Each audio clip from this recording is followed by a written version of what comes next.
आज मी कल्याण डोंबिवली महानगरपालिकेचे कमिशनर यांची मी एक महत्त्वाच्या विषयासाठी भेट घेतली।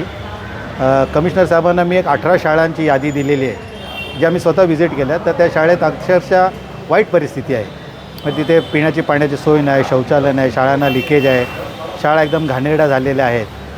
तर त्या संदर्भात मी कमिशनरांना ती पूर्ण यादी देऊन त्यांच्या निदर्शनास आणलं आणि त्यांना सांगितलं की तुम्ही ह्या शाळांना सरप्राईज व्हिजिट द्या, कारण बाकी काही शाळांचा रंगरंगोटी केली, तिकडे कमिशनर साहेबांची व्हिजिट झालेली आहे, परंतु ह्या 18 शाळा ज्या कमिशनरांना दाखवल्या गेल्या नाहीत त्यांची लिस्ट मी आज कमिशनरांच्या निदर्शनास आणली आहे। आणि त्यांनी मला सांगितलं की स्टेप बाय स्टेप आपण ह्याही शाळा घेणार आहोत आणि तुम्ही जी यादी दिलेली आहे ती आम्ही लवकरच मी ते चेक करतो आणि मग आपण त्यांचं काम सुरू करू।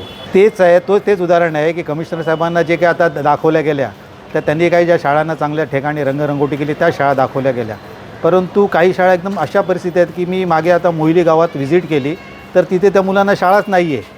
म्हणजे फेब्रुवारी महिन्यात ती शाळा नवीन बनवायची म्हणून तोडली आहे। आज जवळजवळ 60 मुलं तिथे शिकतात आणि आज त्या फेब्रुवारीपासून तर आता शाळा चालू झाल्या।